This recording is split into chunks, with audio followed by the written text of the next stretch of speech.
What's good with everybody? Welcome back to another episode of the Gifted Hoops podcast. This is episode 27, and in today's episode, I'm talking with a passionate Pelicans fan and Chris, where we talk about everything Pelicans basketball. This was pre-recorded before the Trey Murphy meniscus injury. I just wanted to note that before we got into the conversation.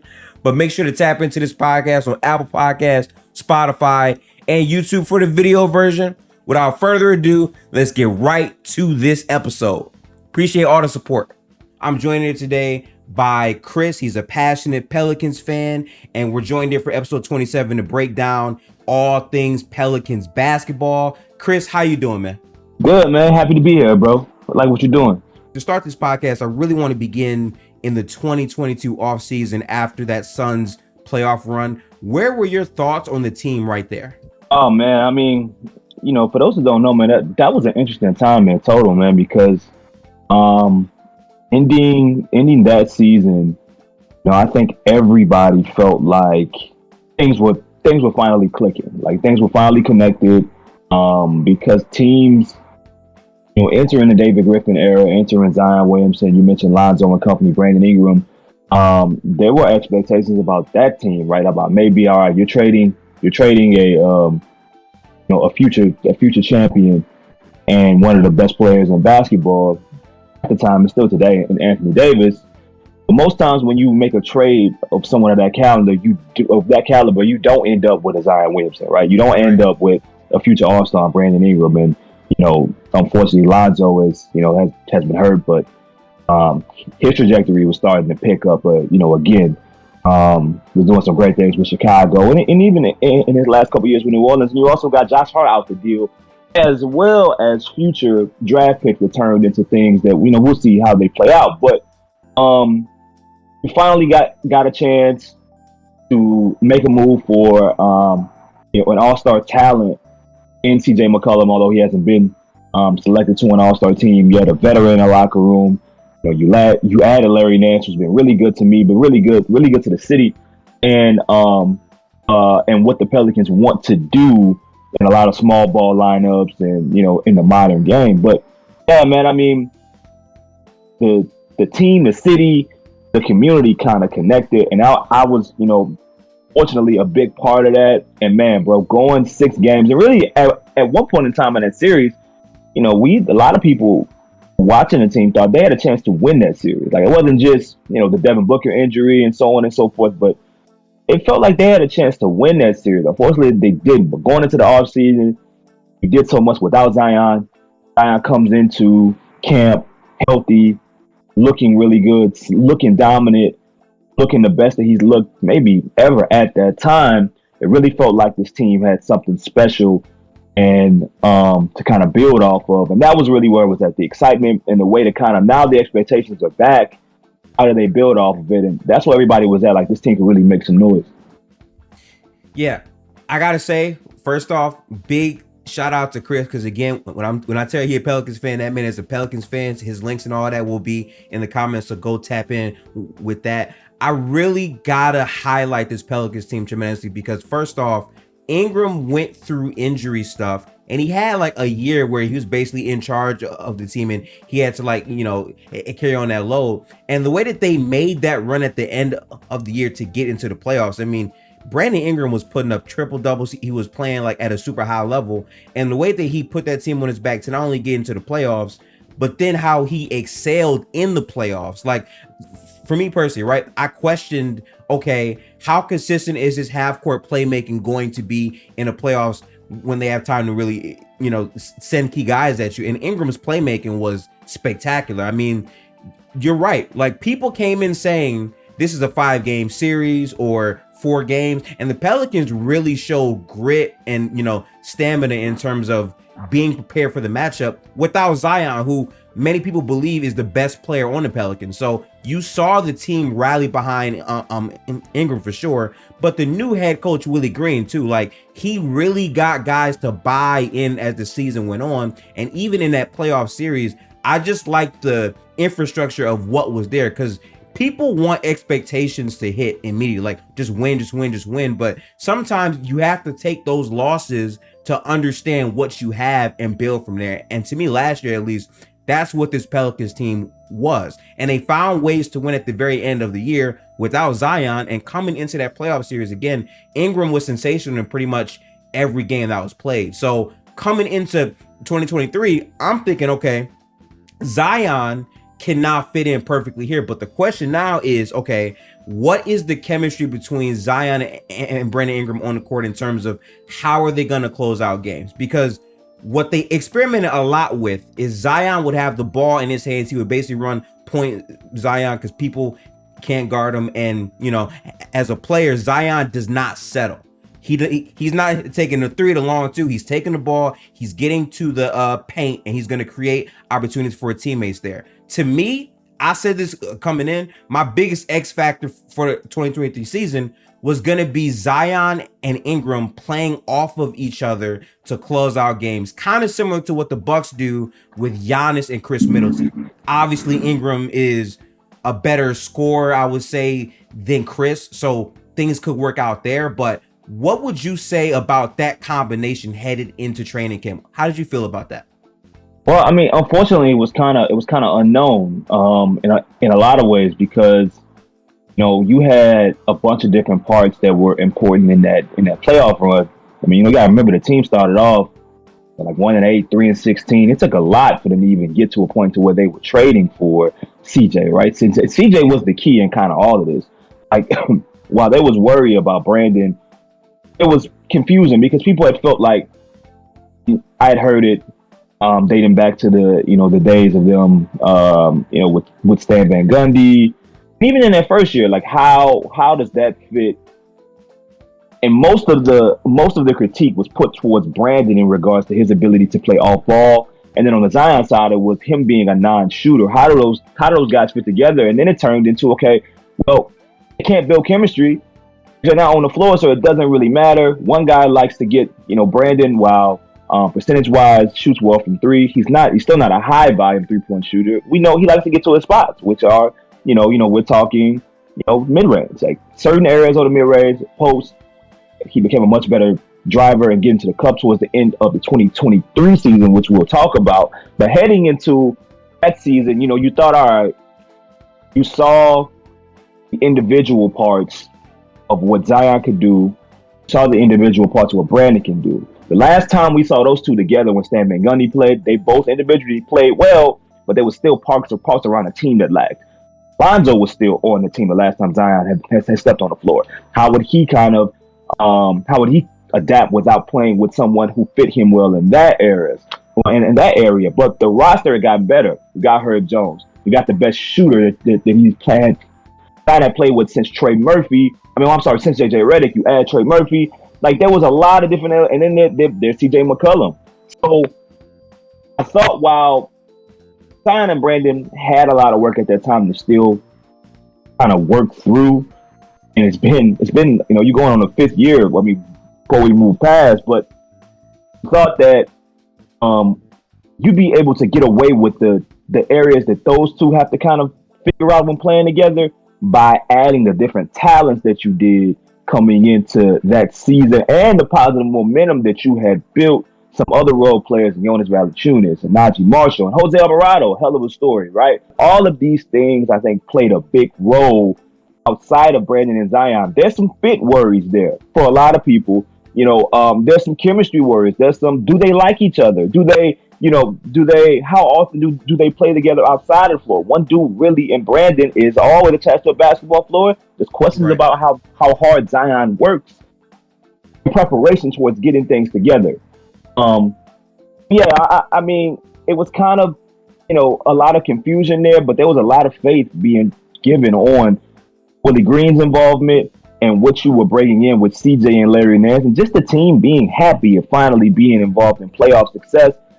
Like Zion would easily mesh in because that's what generational talents typically do. Once the CJ trade happened, a new breath of life was really imbued into that team, and you saw them again rally behind Ingram, CJ, and the head coach to a high level. So I thought coming in now, this roster can just continue to develop more continuity, and the fact that they had to play so many games without Zion showed you the continuity and the resiliency of the pieces that you were bringing in. Last year, I knew, okay, Trey Murphy this upcoming season could be a knockdown guy that can really be good for them.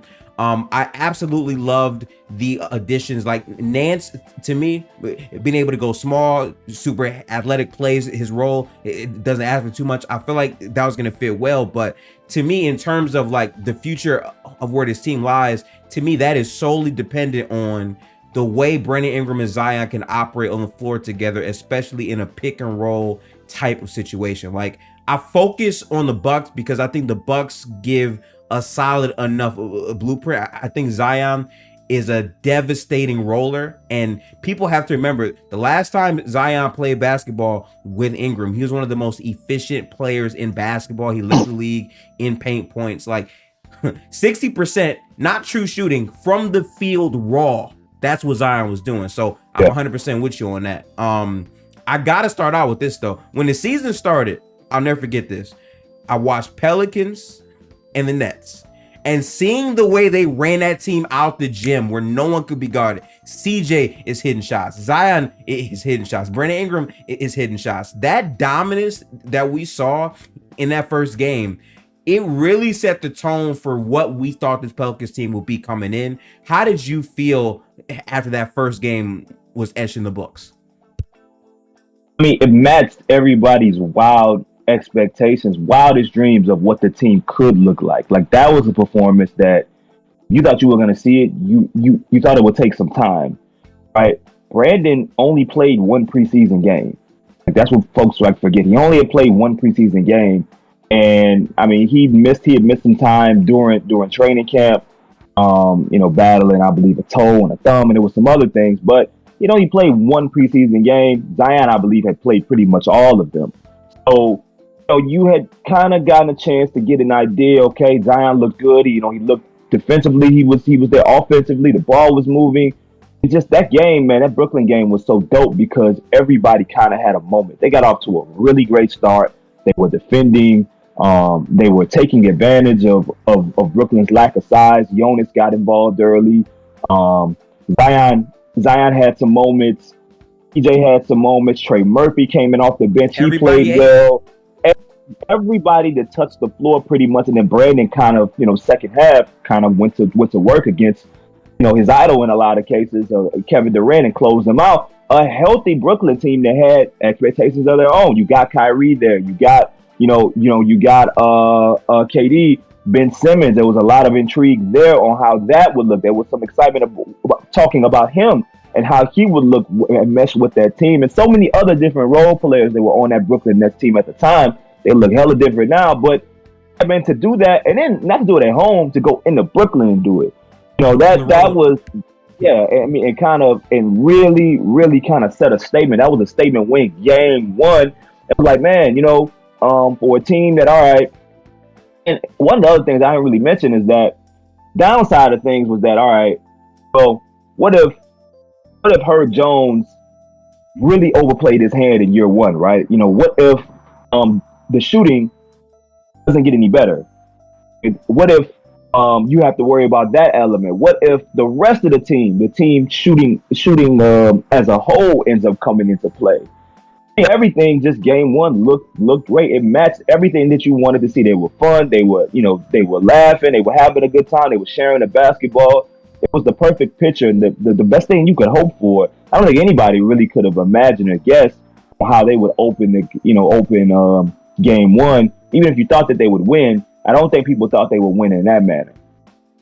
Yeah, it was a absolutely dominant performance, and again, like, I try to keep tabs on the Pelicans as much as possible because ever since Lonzo went to that team, I watched so many games that year, and seeing the things that Zion on the floor was doing in that season. I mean, he doesn't get enough credit. Obviously, like, he's not healthy for a bunch of seasons, so that becomes the primary talk. But the game that he's been able to display, this roster just has to be able to, like, put those things together. And I'm bringing him up now because after this, right, you guys go pretty up and down. Guys are in and out. After Ingram gets injured with the toe, a lot of people, breathe in and say, how good can this Pelicans team really be with no Ingram? And then the next thing you know, Zion is here. He's dominating at a super high clip, and the Pelicans are the #1 seed in the Western Conference. And I'm talking about they're beating good teams. Like that Suns game where Zion at the end makes the statement slam. Like you saw this team rallying behind them. As a fan and as a person that covers this team more than anybody else, what were your thoughts during that stretch? Man, I try as just in watching sports. It's kind of like really a life thing for me. Like I'm never too high, never too low. Like so, man. I mean, I got to tell you, like, I mean, there was still questions. You knew that they were, in a lot of cases, they were playing above their heads. But this was a team, man, that had went years without winning 5 in a row. Like bad teams do that every now and then. Like it had been a while since they had even won 5 in a row. Now I believe since the last time they had done it was the year before Anthony Davis's last year, the year when Boogie goes out. So like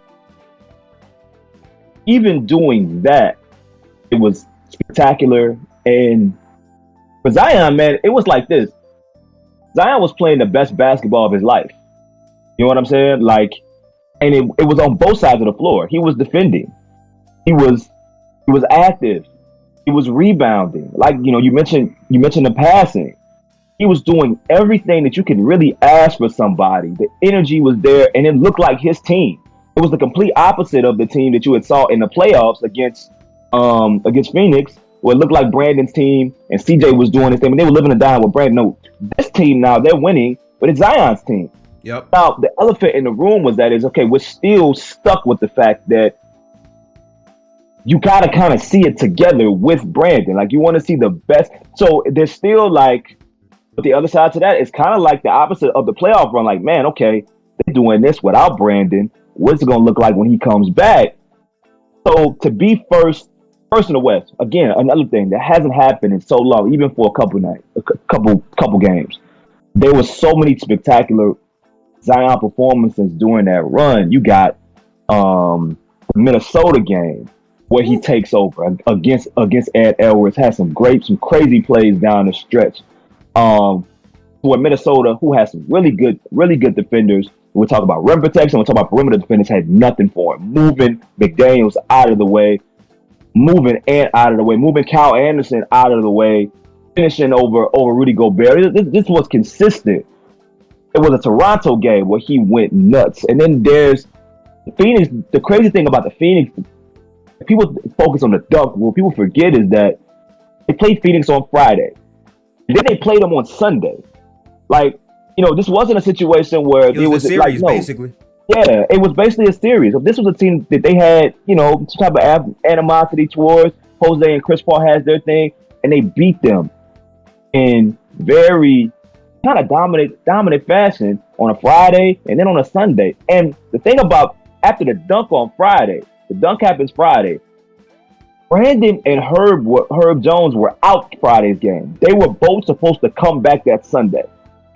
Like, there was a lot of things that were happening around this time that people may not know or don't remember, but it was a fun time, man. You got to see Najee Marshall play really well. Jose Alvarado had a 39-point game against Denver. That was another game in which they won. Mm-hmm. I mean, so many dudes had moments during that stretch, and they looked like a really dominant team. As long as Zion was healthy, you get the Philadelphia 76ers game during that stretch where CJ breaks a playoff. I mean, well, he breaks a team record for most threes in a game for the Pelicans. Like, it was magical. Zion looked like, in my opinion, during that stretch, he was the best player in basketball. He was that good. It didn't last long, but for that period of time, man, it was really fun. The fans and everybody in the community was like, it was like euphoria, man. I mean, everybody was really in love with what they were watching, and you got a chance to really see Zion tap into almost everything that you could possibly imagine as a player. He shot a couple threes. You got middies. You got consistent performances, and winning was coming out of it. It was a special moment. You're still at the back of your mind. It was still earlier enough in the season to where, okay, now what does this look like when 14 gets back on the floor? But man, was it special. Yeah, like that stretch was tremendous, and I think it was the best stretch of Zion, primarily because the winning came with it. But make no mistake about it, in terms of performance, like this is not some random blip. Zion, for the most part, is an efficient player every night when he steps on the floor. But the biggest thing you highlighted, which I love that you did this, because the one knock on Zion is that his defense from Duke hasn't transferred completely to the NBA, but he was actually making strides in that department. He was getting blocks. He was playing help side at points. He was being a bit more proactive on defense. He was playing the team structure for their defense a lot better, and you saw it paying real dividends because once he get the rebound, he's gone, and now you're generating easier offense. Most elite teams use their defense to generate easy offense points because that's what it's all about, getting the ball in the basket the easiest way you can and limiting the other team. And Zion was contributing very heavily to that. But sadly, that thing is always in the back of your head. Damn, this is great right now. But it seems like Ingram and Zion play their best basketball without each other. We still haven't seen a significant sample size where it's Ingram and Zion playing meaningful basketball games, or in the playoffs figuring out that continuity. Because I always say this, like, it feels like when Brandon Ingram plays with Zion sometimes, he's more passive, he's playmaking, he's not trying to do too much wrong, or he's going to take more shots. I vividly remember this game from last year.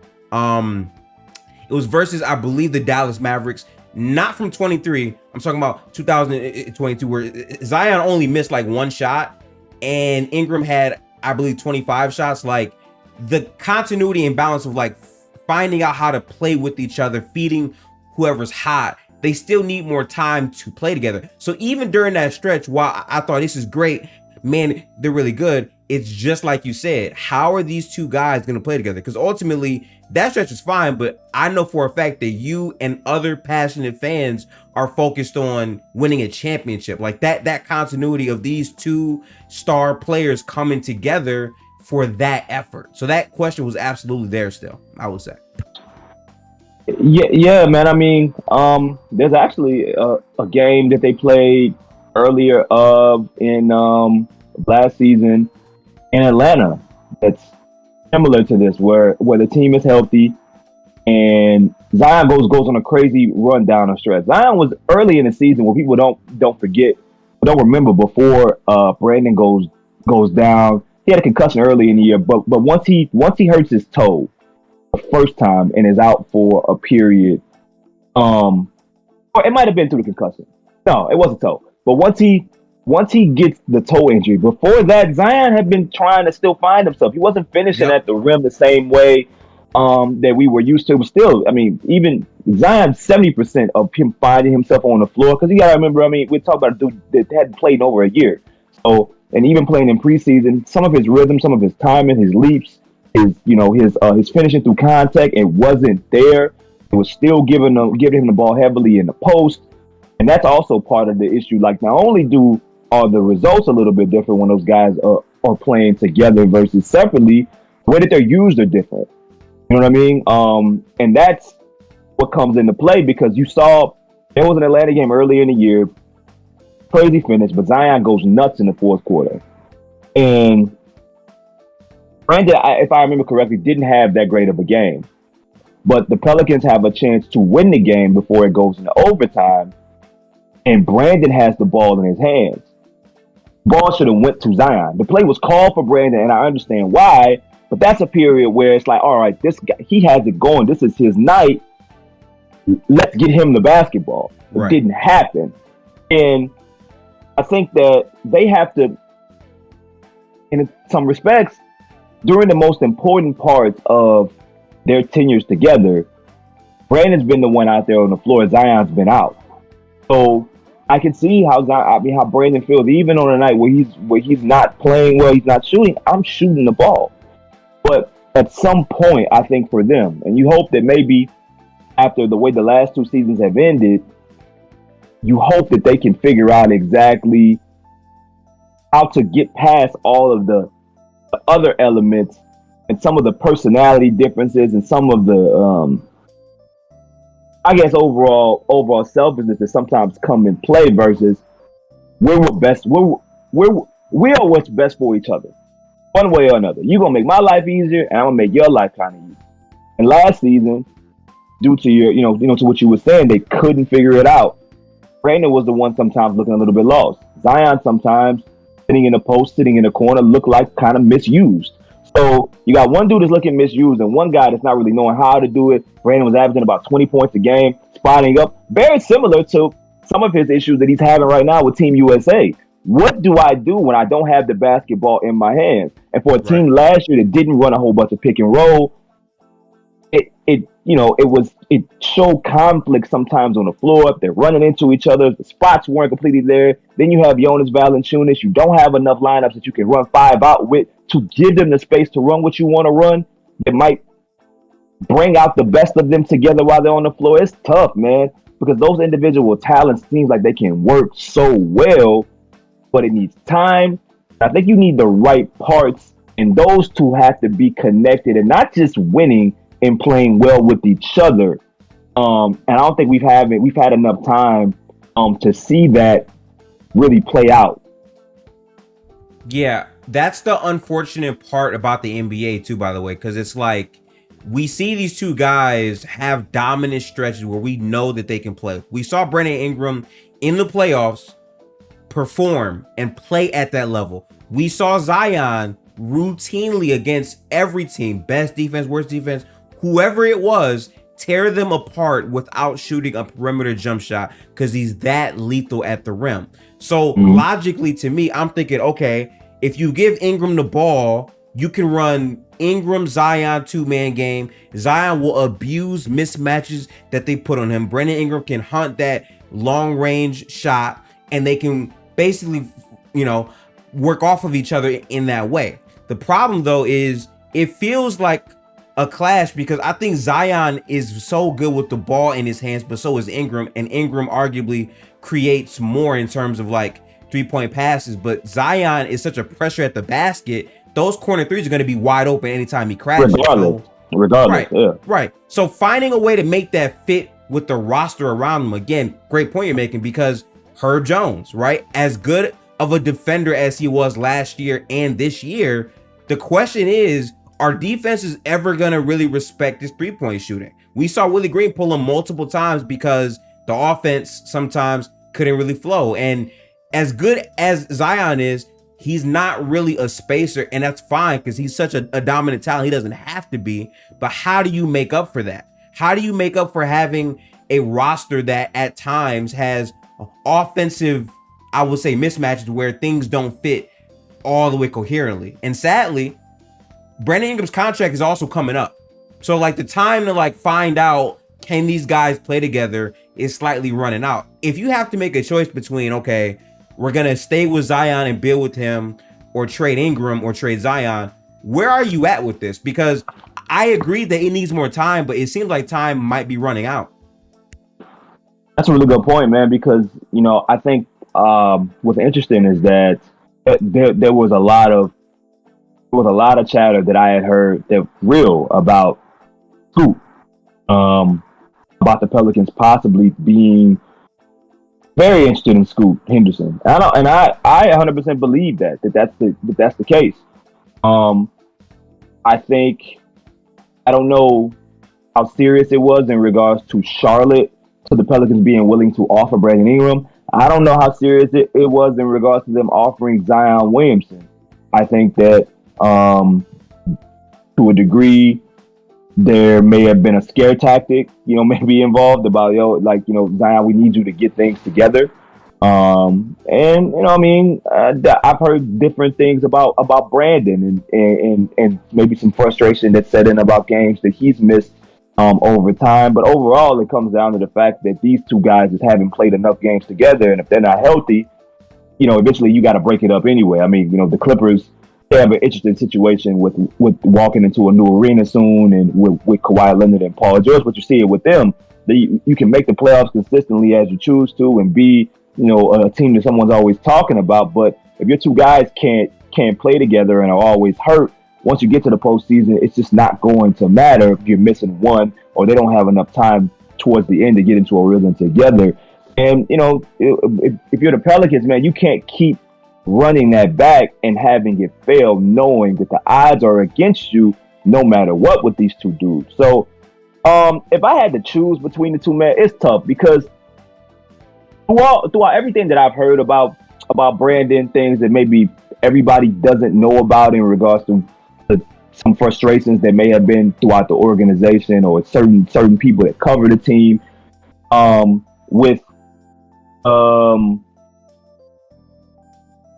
of the injuries that he's had, or maybe his style, or even if it's a style of play kind of thing. You can't take away from the fact that the most success that he's had, or that the Pelicans have had since him and Zion have both been in New Orleans, have come on the back of Brandon.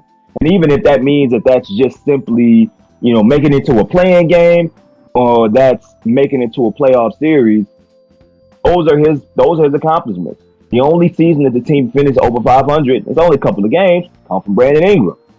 It hasn't arrived yet for Zion. We've seen flashes, but a lot of it's been incomplete. A lot of it is projection.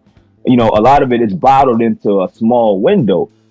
But the financial side of it is that Brandon is up for an extension soon. Do you want to pay $200 million for a guy that you already have? All right, you have question marks about Zion's dedication and his ability as a professional, his overall ability to stay healthy, his maturity in some respects, but you already gave him the bag. You already made him a max player.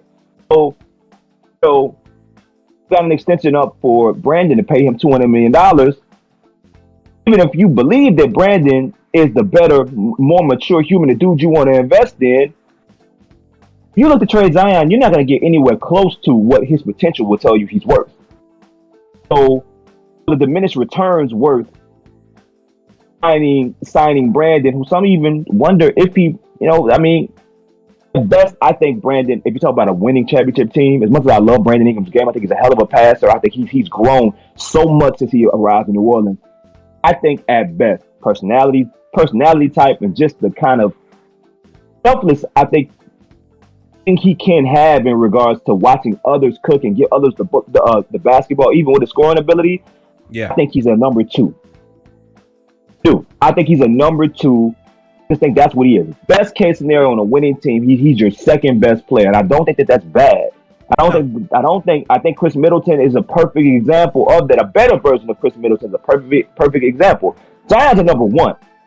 Zion has to prepare, train, and really dive in like a number one, and really invest into his body and do all the things he talked about with LeBron James, and so on and so forth. And continue to also work on his game and add things, and shoot an occasional three, to find ways to give to last and survive a full season, which I've heard he's been doing going into this upcoming year. But going into it, you haven't seen it. So if the team doesn't win, and you're already paying CJ McCollum $30 million, it's a tough coin. I mean, the businessman in me would pick Zion Williamson and trade Brandon Ingram. That's the businessman. But the human in me say that Brandon's shown me more, and it's still about a couple days or a day away from 26 years old. I'm investing my business into somebody who's shown me that they're willing to get the most out of themselves. Brandon. So it's a really tough call. Life on the line, I'm probably picking Zion because the investment's already there, and his ceiling is probably the best basketball player in the league. I just think you just got to roll with that and hope that he gets all of the mental elements, health, requirements, and all the other things that CJ McCollum has talked about together to fulfill your promise and his side of your, of the bargain.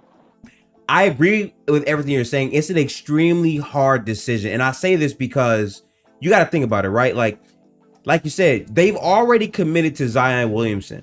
So at this point, it's not just about, do you want to pay Brandon or not? It's about, do you want to go forward with these two guys who have proven that, at times their injuries keep them away from playing basketball together? Do you want to invest into both these guys to be the future of the franchise, especially with the new CBA that's going to be in place for teams that go over the cap significantly?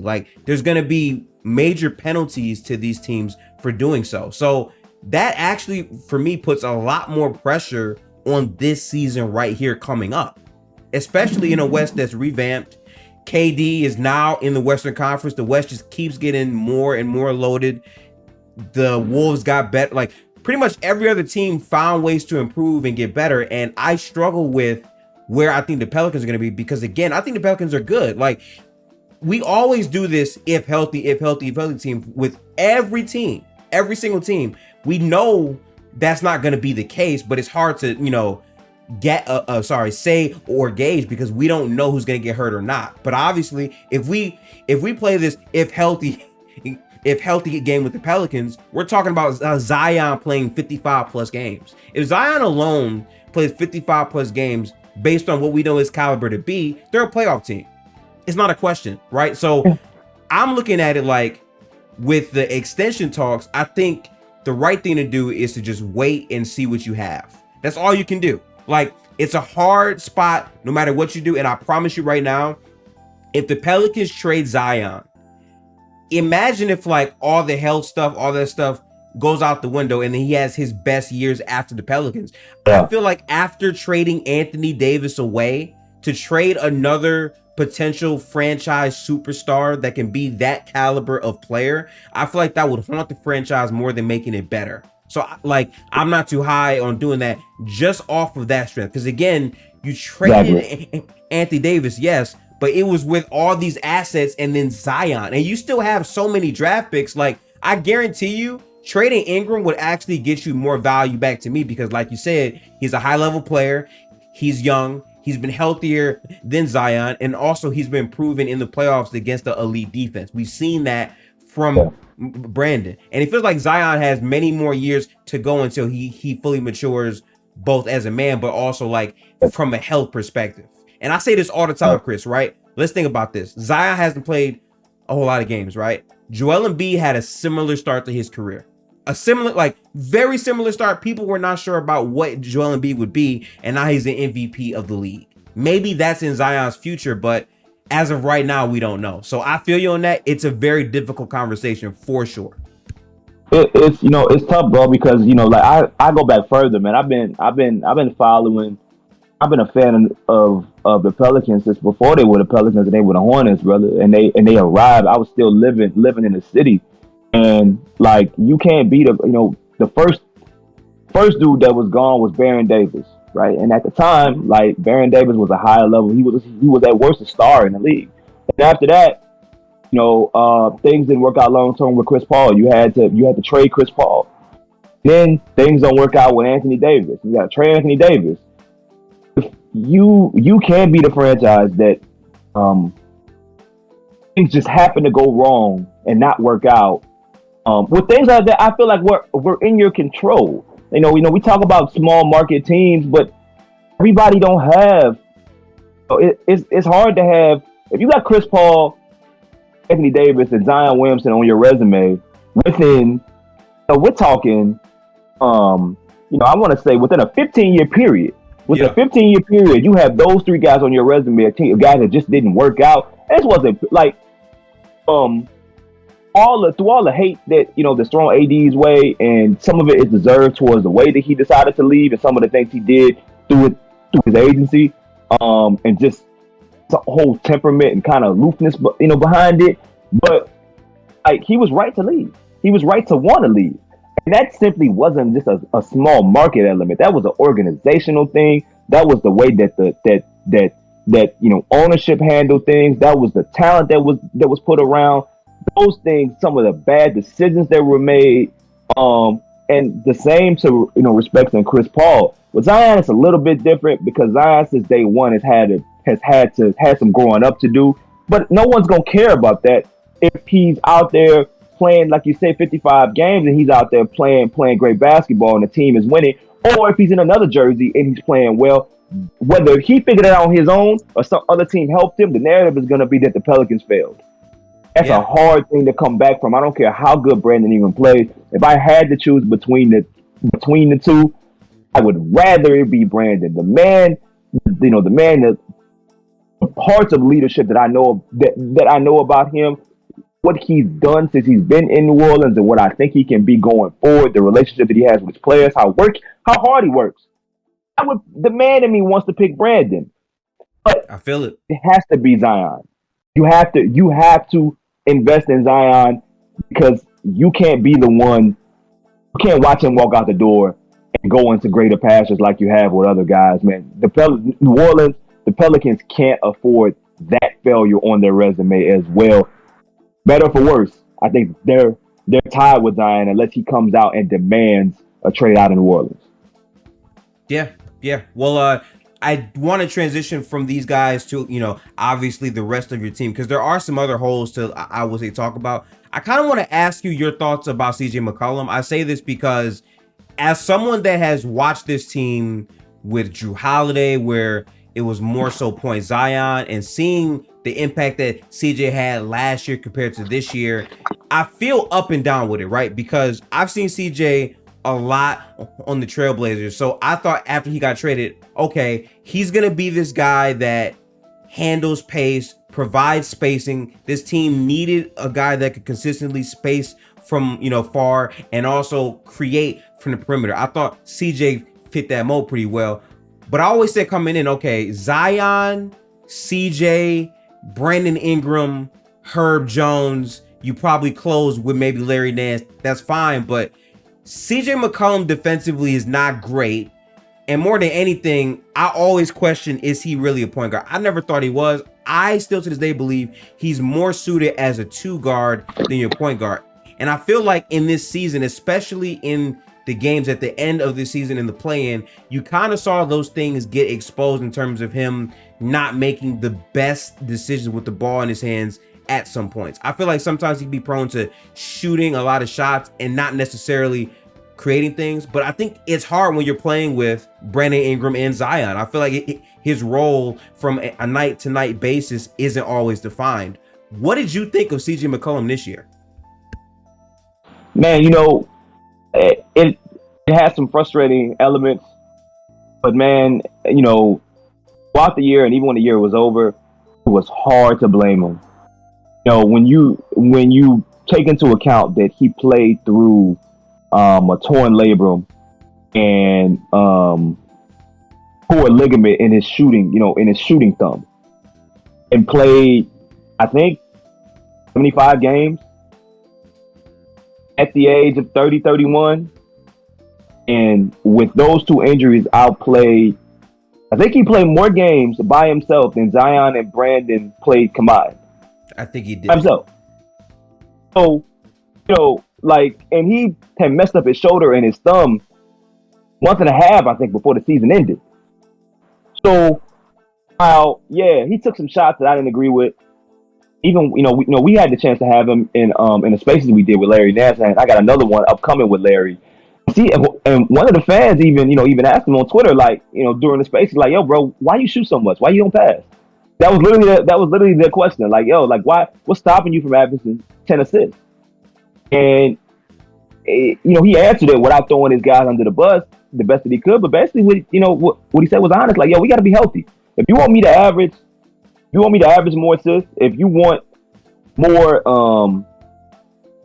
if you want me to be more of a point guard consistently, and look, I mean, he still averaged, man, for what he was dealing with and everything. Some of the wild performances.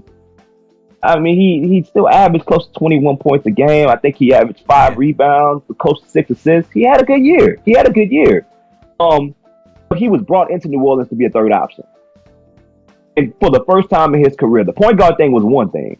But once Zion goes out completely for the year, all that goes out the window because now it's up to him. It's up to Brandon and CJ. And we didn't see Trey Murphy really come into the fold and really be unleashed and be out there for heavy minutes. Until later in the season.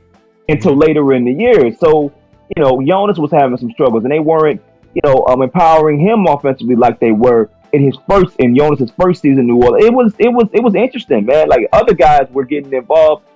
Jose Alvarado had a lot of power with the basketball. So did Najee Marshall as he started to play well. It was odd, man. So I think they earned the right, man, in this league, even for a dude that hasn't made that hasn't made an All-Star team.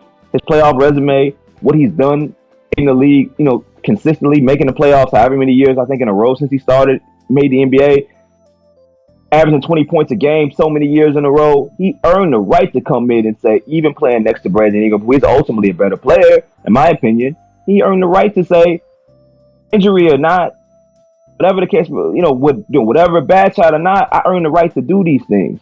I am of this caliber as well. It just didn't work out night to night. Yeah, the defensive deficiencies are what they are at his size, but he played some of the best defense statistically and analytically of his career.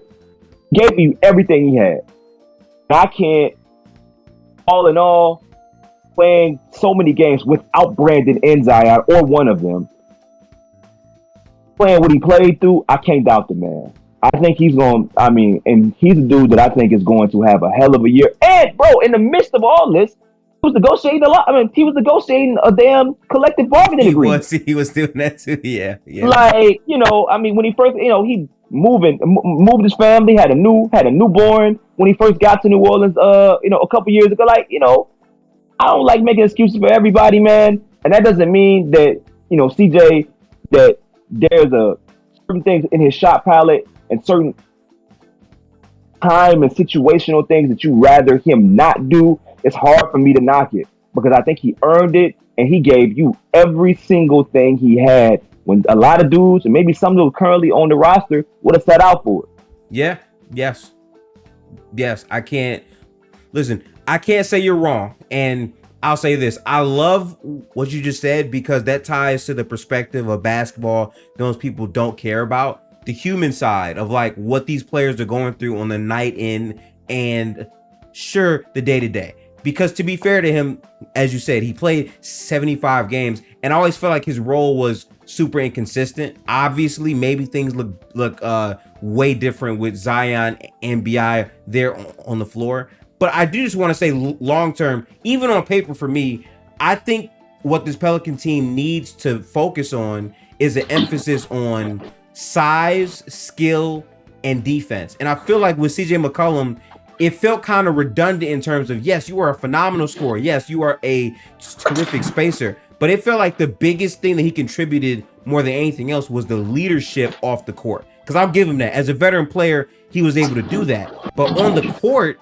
I still question, do you want to have these three on the court at the same time? Is that like a necessary thing that's best for the team moving forward? Because I personally believe that if you found another interchangeable wing that could play high-level defense, that's probably better. What are your thoughts on that?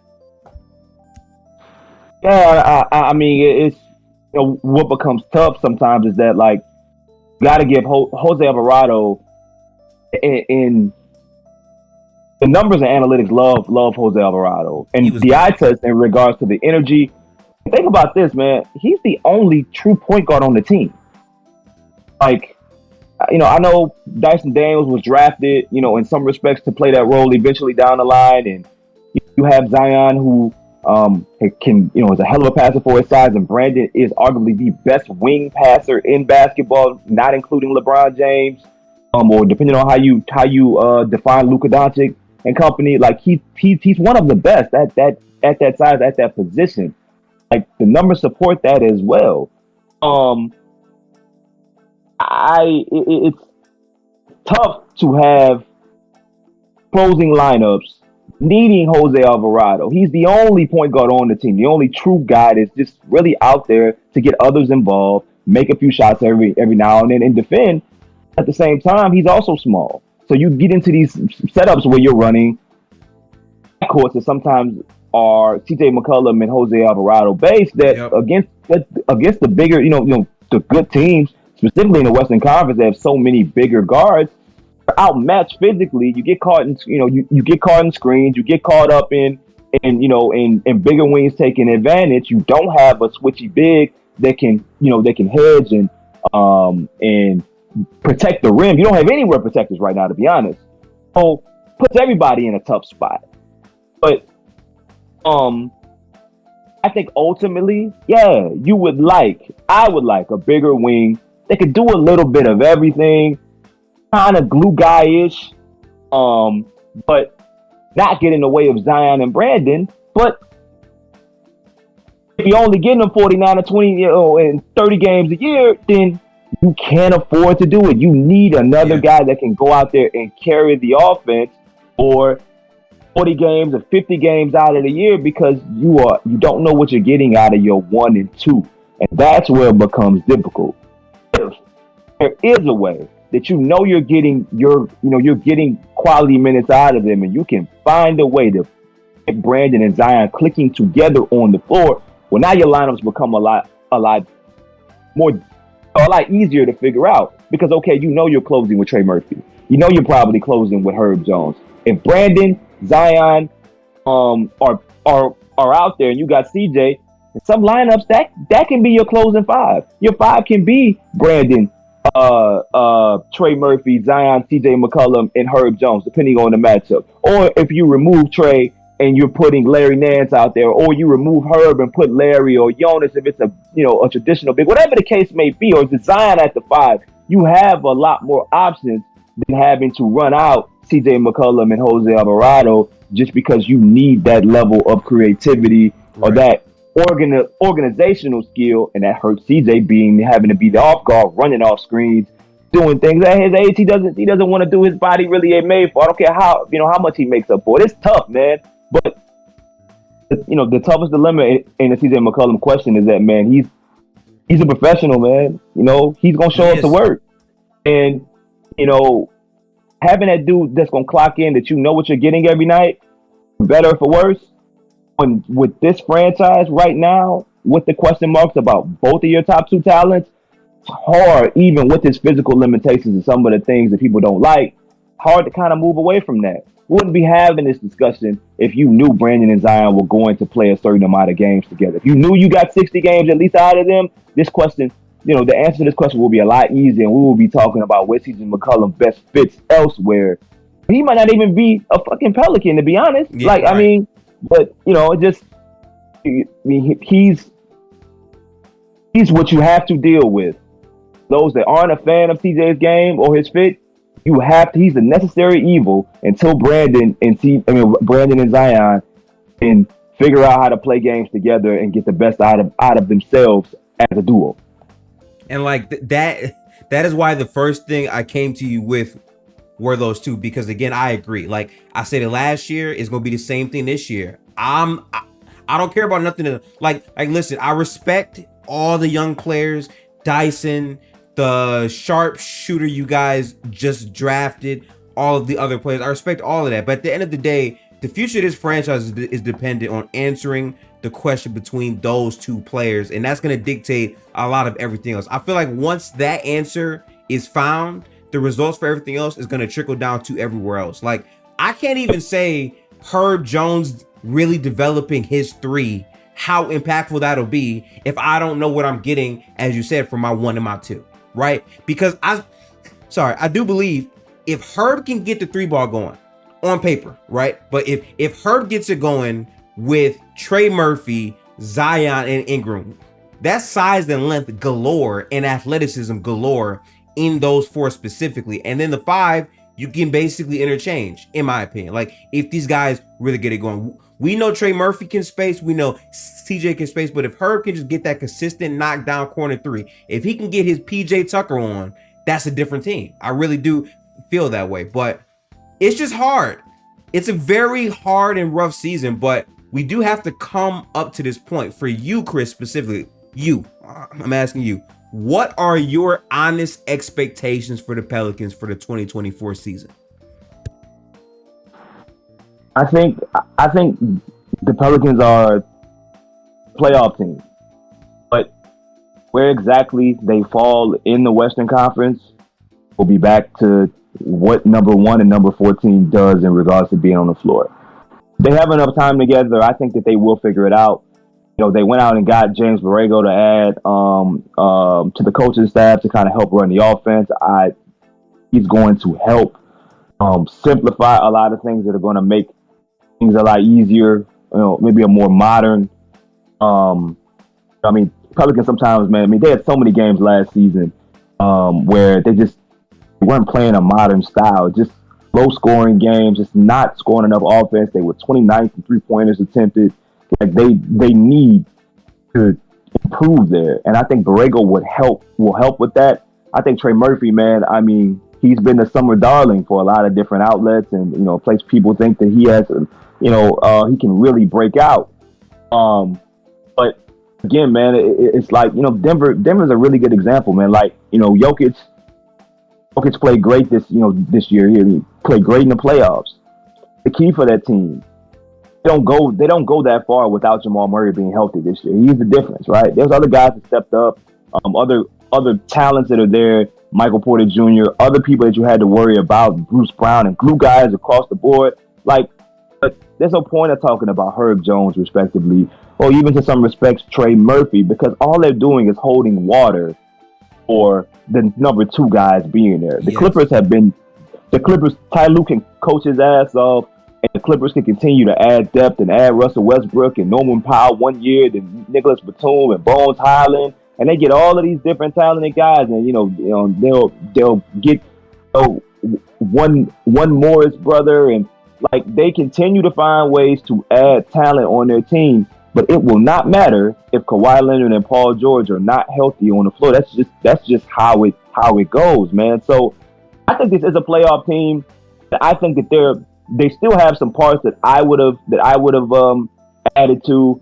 I think that I don't think they have enough rim protection. The Jackson Hayes thing was an experiment, and seeing him going off to be in a Laker is going to be interesting. I really wish I got Miles Turner, man.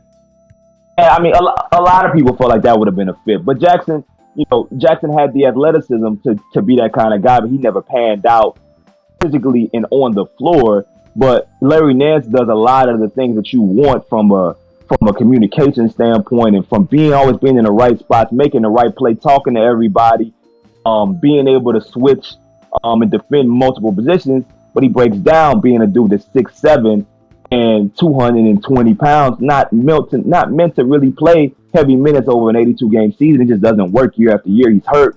Jonas has athleticism, deficiencies that he can't do anything about that gets him in trouble. And then, they brought in Cody Zeller. So, what this tells me is that, once again, you would ideally like to have lineups closing with Zion or closing with Herb at the 5, or being more flexible if you can.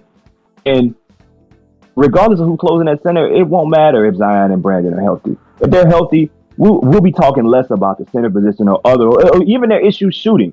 Those are things that they'll be able to possibly take care of and buy cheap at the deadline, whether they play Jordan Hawkins or not, or whether Nazi gets better. I love a lot of these guys. I'm a big Trey Murphy fan. I think CJ will be awesome. It's so hard to project what this team will do, and until you get enough games out of number 1 and number 2. I think the roster is better than some will give it credit for. They could have made a different move here or there. I think Dyson Daniels will figure it out and he will be fine. I like Jose. I like a lot of things about this team, man. There's some dudes that can really take their game to a level that people don't believe that they can next season. I think the parts, for the most part, are there. I really do. But the question has been what it's been since pretty much day one of Brandon Ingram kind of breaking out, Zion and B.I. Can we see it? Then once we see it, can it work? Hey, man, I mean this when I say this, man. The Pelicans might be the biggest dark horse team in the NBA because you don't know the fluctuation. Like, I could easily see a scenario where they shock everyone and they're like this top 4, top 5 seed based on Zion and Ingram being healthy, and they make this like surprising run. Like, I can see their story being similar to the Kings, which a lot of people, they thought the Kings were going to be like bad, like trash. Yeah.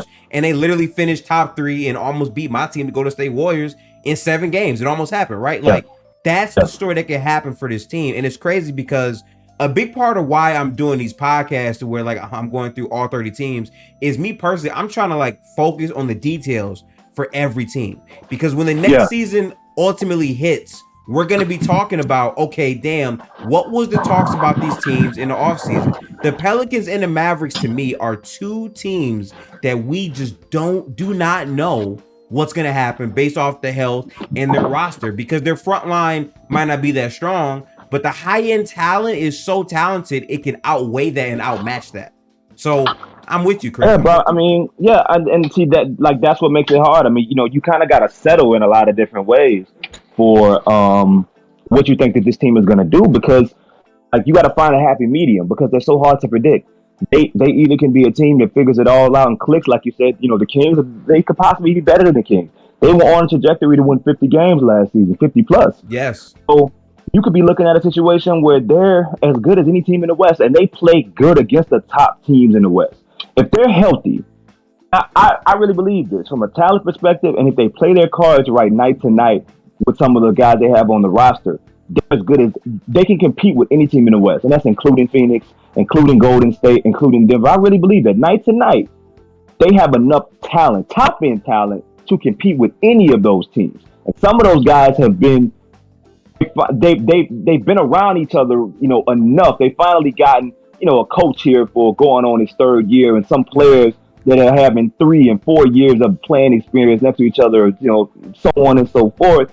So there's a level of chemistry there that's built just based off a person just being around each other. It hasn't contributed to the floor consistently. And I mean, that's the thing, bro. They could, if all breaks right, they can win 50 plus games, I think, easily. I mean, seriously, over 82 games, if all breaks right. But if it doesn't, and you're looking at another year, they're gonna be struggling somewhere around 500, or maybe it just completely bottoms out, and none of it matters, and they're back 100% in the lottery. Right. Could happen. You don't know which route it will go. They're one of the toughest teams, I think, in the league to predict, because their ceiling is so high, because of their injury history and maybe some big questions. Yeah, the floor is it's, you know what I mean? Yeah, man. Hey, Chris, first off, I want to say I appreciate you coming on the show, man. For me, man, I've been using this offseason as a creator to really tap in and watch a lot of basketball. I need you to understand, like, I rock with the Pelicans tough. I'm telling you, when Lonzo got traded there, I'm like, oh my God, Lonzo and Zion. I watched all their games in college. I feel like their games perfectly complemented each other. And I'm sitting here watching every game, like, what Zion is doing is just unspeakable. And he was playing a high amount of games that one year. Then the bubble hits, and then all this other stuff happens. But that was his healthiest season. And everyone said, he can't do this in high school. He does it in high school. He can't do this in college. He does it in college. Okay, he for sure cannot be this way. They're gassing him in the NBA. Then he does it in the NBA the first year. He wasn't really healthy like that. That's fine. But then the second year, which is the bubble year, he's dominating again. It feels like whenever he's on the floor, he's that guy. But we have to see him on the floor. So I appreciate having you on the show here to break down your team in the New Orleans Pelicans. Can you let the people know where they can find you and support you, brother? Yeah, man. You can find me on Twitter at Impatient Bull. Everything's lowercase. I gotta slowly.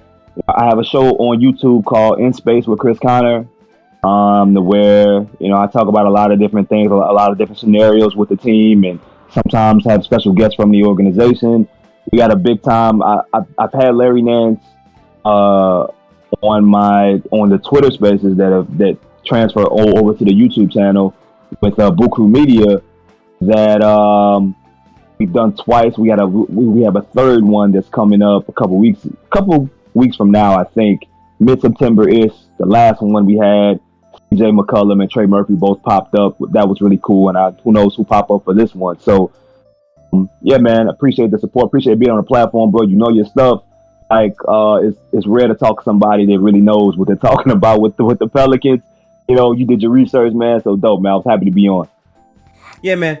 I love basketball, and I aim to keep emphasizing these every offseason. I definitely want to tap in with you more in terms of spaces and more things during the regular season as well. I believe in talking about what I know. And if I don't know something, I'm going to ask you. I don't got no pride in this. I would rather talk basketball the proper way than do all the trolling bullshit that we see on Twitter, because I'm a Twitter head too. So I know how it gets, every now and then. But Make sure to go support Chris. His links and all of that will be in the description and the comment section below. You can find this podcast on YouTube, Apple Podcasts, and Spotify at Gifted Hoops. We're almost halfway through the entirety of the 30 teams in the league. Chris, I appreciate you having you on. Peace out, people. I'll catch y'all next week for the next Gifted Hoops upload. Peace out, people.